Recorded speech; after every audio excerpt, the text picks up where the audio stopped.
여러분, 한국에 왜 이렇게 이단이 많습니까? 여러분들 기독교 TV나 뭐 CTS, CBS 한번 틀어보십시오. 그런 기독 방송들이 돈을 받고 틀어주는 목사님들 설교 가운데에 설교가 아닌 설교들이 있습니다. 그런 설교를 믿고 그 교회 다니는 교인들이 있어요. 왜? 이 하나님의 말씀이 무슨 의미인지 이것을 바로 깨달으려는 마음씀과 시간씀이 없기 때문입니다. 그러니까 귀에 듣기 좋도록 욕망을 부추겨 주면 아멘 아멘 하고 따라가는 겁니다. 그러니까 이단 천국이 됐습니다. 제가 또 여쭤보겠습니다. 여러분, 긍휼이 뭡니까? 자비가 뭡니까? 인애가 뭡니까? 여러분들 아이가 엄마 긍휼이 뭐예요? 라고 물었을 때 여러분들 구체적으로 설명할 수 있습니까?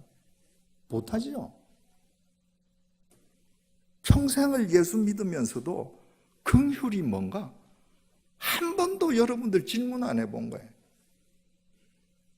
그러니까 하나님의 말씀의 뜻을 바르게 알기도 어렵고 자칫 잘못하면 인간의 귀를 즐겁게 하는 이단 사설에 미혹당하기도 쉬운 것입니다. 어떤 사물이나 어떤 대상에 대한 인식은 반드시 세 단계를 거치게 되어 있습니다. 첫 번째 인식의 단계는요, 눈에 보이는 것을 보이는 대로 인식하는 것입니다. 어린아이 경우에는 가장 자연스럽습니다. 그 단계가. 그냥 눈에 보이는 대로 보고, 아, 이거는 고모, 이거는 시어, 맛보고 이거는 달다, 이건 쓰다, 느끼는 대로 해. 성인이 된 사람이 눈에 보이는 것을 보이는 대로만 판단하고 그친다. 그 사람은 사려 깊은 삶을 살 수 없습니다. 왜냐하면 눈에 보이는 것 때문에 내 인생이 휘둘리면서 매일 일희일비하게 되거든요. 두 번째 인식의 단계는 눈에 보이는 것을 보면서 그것뿐만이 아니라 눈에 보이는 것을 통해서 눈에 보이지 않는 배후 이면의 것을 보는 단계입니다. 이 단계의 사람은 훨씬 사려 깊은 삶을 살 수 있습니다. 그 사람은 밖에 보이는 외양만 보는 것이 아니라 그 외양 속에 감추어진 본질을 꿰뚫어 보는 눈을 가지는 사람이거든요. 근데 그게 마지막 단계가 아닙니다. 세 번째 단계는 눈에 보이는 것을 보는 첫 번째 단계, 그 눈에 보이는 것 너머에 있는 배후의 것을 보는 두 번째 단계를 뛰어넘어서 그것을 통해서 깨달은 것을 자기 삶에 적용시키는 사람입니다. 이 사람이 세월이 흘러갈수록 삶이 바람직한 방향으로 진보하게 되어 있습니다. 예를 들어서 설명을 해보겠습니다. 요즘 신문을 보면 얼마나 한심한 이야기가 많이 보도됩니까? 정말 한심합니다. 그런데 그 한심한 기사를 보고 아유, 이 나쁜 사람들, 그리고 신문 덮어버린다.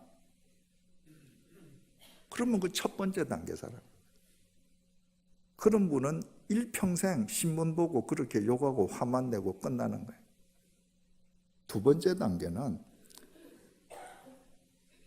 그 신문이나 TV 보도를 통해서 한심하게 보이는 그 사건 너머에서 보이지 않는 그 배후, 우리 사회가 왜 이렇게 됐을까? 왜 정부가 바뀔 때마다 똑같은 문제가 이렇게 반복되는가? 저 사람들 문제가 아니라 우리 사회가 이렇게 되기까지의 내 자신도 원인 제공자가 아닌가?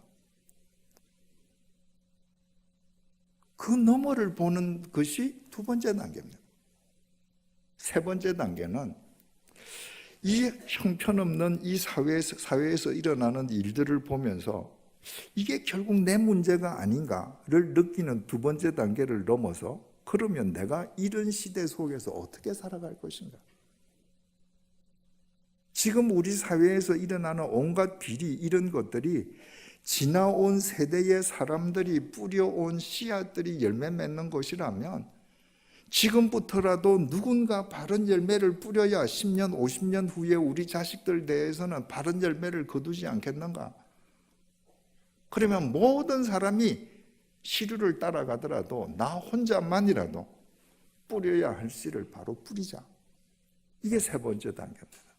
그런 사람이 많아질 때 우리 사회가 새로워지겠죠. 성경을 보는 것도 똑같습니다.